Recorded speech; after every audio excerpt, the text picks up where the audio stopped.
All right, good afternoon, guys. Just a quick update on two guys that had been battling some injuries. Colin has increased his workload. Really didn't have any setbacks after the Ole Miss game. Sure, he looked a little bit rusty, but we were glad that we were able to get him some minutes. I wanted to cap it off around 20 minutes for that game, but we're glad that he came out of it okay. And so he'll continue to improve, and at some point, he'll be back to 100%. Dante Hall has made significant progress. He's probably at about, 80, 85% compared to when he first came back. He still was only at about 50, 60%, but he still wanted to play. He's found a new brace or cast or whatever you want to call it. He and Clark have worked on a lot of different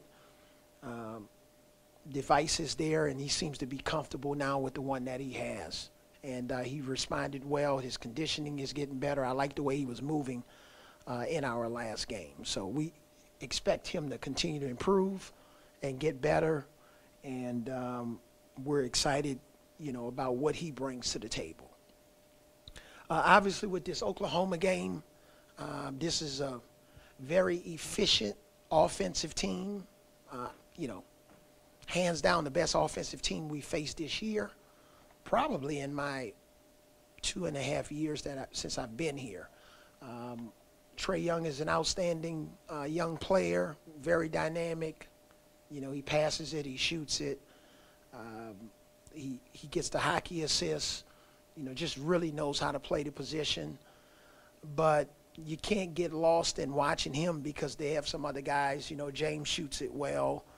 I've been knowing Kadeem Lattin. I played junior college basketball with his dad, so I've been knowing him for a long time. He mans the middle at a high level, block shots, rebound, knows his role. But, Brady Manick shoots it from anywhere on the floor. So it's been interesting, our preparation getting ready for this game because of how well and efficient they are on the offensive end. So we got to play really solid defense, combined with making great decisions on offense so that we can get our defense set. And but we definitely don't want to have a game that's in the 90s.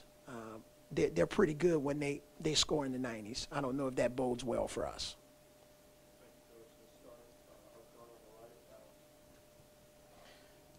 Obviously, in your experience as a point guard, there were great matchups that you were a part of, one-on-one kind of thing. What kind of instruction are you giving Colin, advice going into a matchup where they're going to be the show? ESPN will be here. They'll be showing that, talking about them. They're already being talked about, by the group. What are you telling him right now? Well, the main thing is just keeping the main thing. We've just been talking about Alabama and what can we do to protect our home court. What's a kid's particular job in a situation? If you're running a pick and roll, then you know what your job is. If you're setting the screen on a pick and roll, you know what your job is. The other three guys know what their jobs are. So it's just a matter of doing your job, doing it consistently, and not really get caught up into maybe one guy coming down launching a 30-foot shot and he makes it. The other guy comes down and feels that he has to match the 30-foot shot and he makes it or misses it. It's just, whatever it takes to help us be successful. And I like, even though, even in the Auburn game, there were some situations where, maybe one player's talking a little bit but it's really all about Alabama, keeping your composure, maintaining and keeping your emotions in check, and doing what it takes on offense and defense for us to be successful. I guess just kind of plainly, when you watch Trae Young on film, what impresses you the most about his game and watching him as a young player? High basketball IQ, just feel for the game.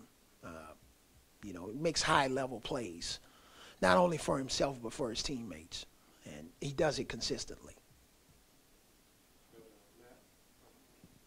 Avery, just overall, how excited do you see the team being heading into a game like this where it's a high-profile game, obviously a team that's done well with Oklahoma, And then a second question to go along with that.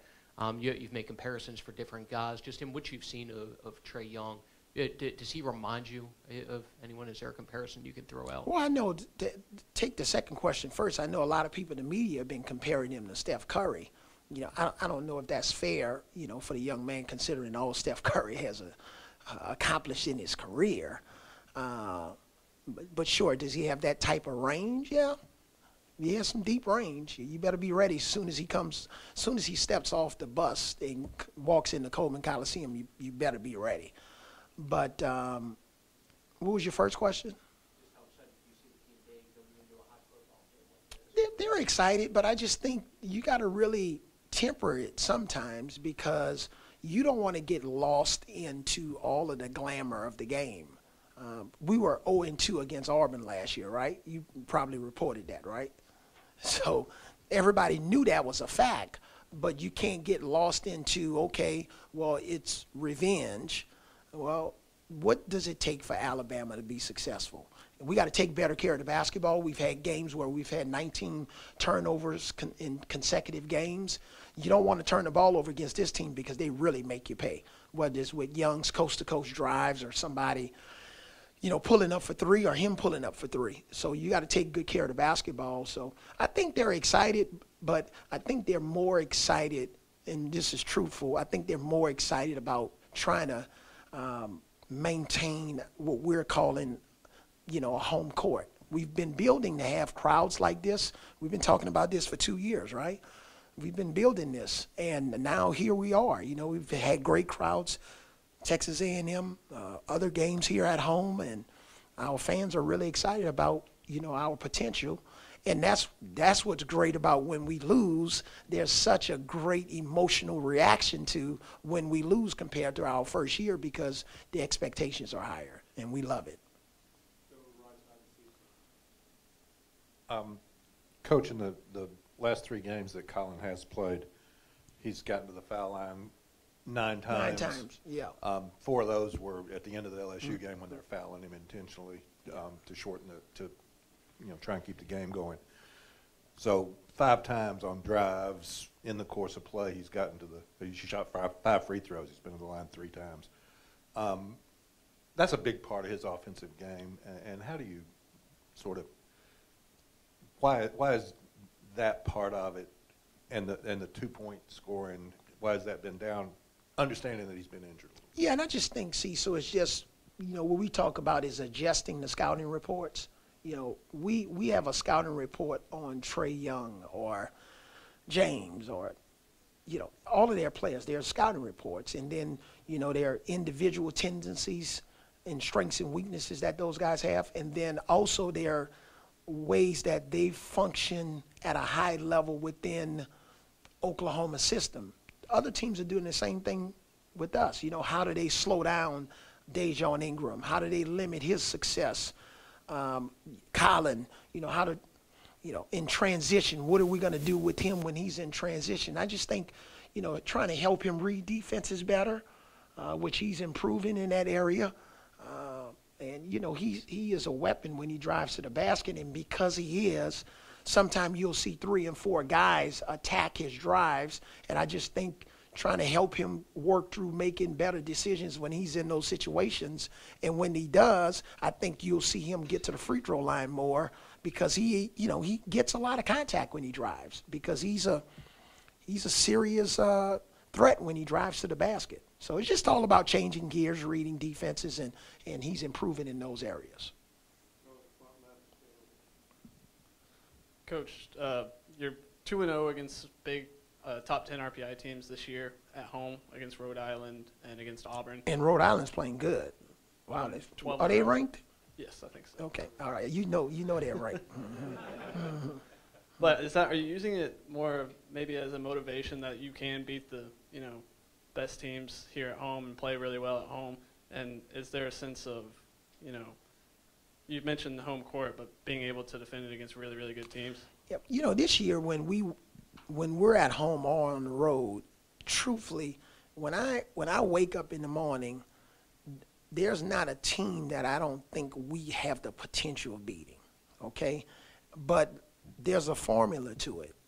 our attitude, passion, decision-making, rotations on defense, knowing how to protect the lead. We had a 9-point lead against Ole Miss in the first half, and we turned the ball over, and we had 2 guys open on the perimeter. Had we gotten a shot there, maybe it would have been a 3. Maybe we get to the free throw line. Maybe we miss it, get the offensive rebound, and go up by 11 instead of 12. But, those decisions where we're not beating ourselves are critical to our success. We have a great first half against Mississippi State. Then we come out, we look like a middle school team in the second half, right? And then we wake up at the end. But just trying to get our team to put together more, and it's on me, it's not on them, trying to get them to put together more of an 18-minute game or a 20-minute game or a 22-minute game, and we're going to need to do that on tomorrow. What kind of difference have you seen in Braxton the last couple weeks? I see him getting better. His last game against Ole Miss, balance wasn't as good on both ends of the floor, but, he really helped us against Mississippi State, and I just want him to make sure he bases games on all the intangibles that he brings to the table. Positioning on defense, getting steals, offensive rebounds, setting screens when he's at 4, making good decisions with the basketball on his drives when he's at 3, and making a 3. But if he doesn't make a 3, that shouldn't affect the rest of his game. So just having him confident, and he's in better shape now, game shape, than he was when he first came back. And we're starting to see in spurts, how that's affected our team. It's no coincidence, since he's playing a little bit better, that's had a more positive effect on the team. Several players have commented about how when he was out, Colin being the primary ball handler and the main scorer on this team. And obviously we see it in the points totals that he puts up, but do you feel like after watching games when he's not on the court and when he is, there is a difference from the other players and how they react around him in whether they take shots in certain ways or defer sometimes? Do you see that at all, and how are you trying to fix that, maybe balance it out a little bit? I just think we got to have balance. When we're really good, we'll have, 4 guys in double figures, 2.5 guys in double figures, maybe 2 guys in double figures, and, 2 or 3 guys maybe have 8 or 9 points. Just ball distribution is very important. We're not an isolation team, and we had too many plays in our last game where the ball just stuck. It didn't move as much. So I just think finding that balance of having a guy that has really good offensive skills, of knowing when to, just take it and make a play, or if he's off the ball, maybe it requires space in the floor, setting the screen, so that we can get the necessary ball movement to make the defense work. That was something, even during our winning streak, that was important to us. But I just think it goes back to trust. If you have the ball and you get trapped, trust that if you pass it to your teammates, they'll make something happen with it. And if you don't have the ball, make sure we maintain our spacing or our movement, so we can make the defense pay, especially when they decide to trap. So we just got to find that balance, and we were in a pretty good groove there for a couple of games, and I just think now that Colin is back, we got to make sure we figure out how to kind of reincorporate him into what we're doing, but at the same time using the skills and strengths that he has in his game. Two-part question there, Coach. It's a big week for Coaches versus Cancer. First off, what does it mean to you to put on those tennis shoes for this? Well, it means a lot because, a lot of you guys probably know this already, but my mom passed away from cancer. And so whenever I hear that word, it really hits close to home. And, with her, it started off as breast cancer and spread throughout her body and spread, brain and just everywhere. And it just basically ate her up in less than a year. And so that whenever I hear the word, I always want to figure out how I can help give back and make somebody else's lives better that's struggling with that unfortunate disease. And one of those programs that you've partnered up with is Beyond the Arc.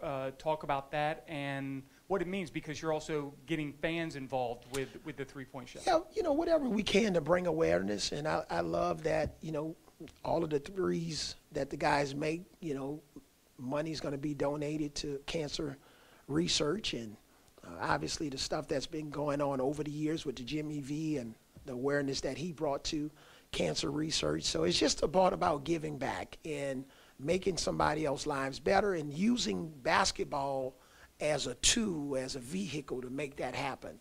And I appreciate all of the fans that have gone online and donated and have gotten involved. And sure, if we can make a few more threes, that would be good for our offense and to help the cause. All right, thanks.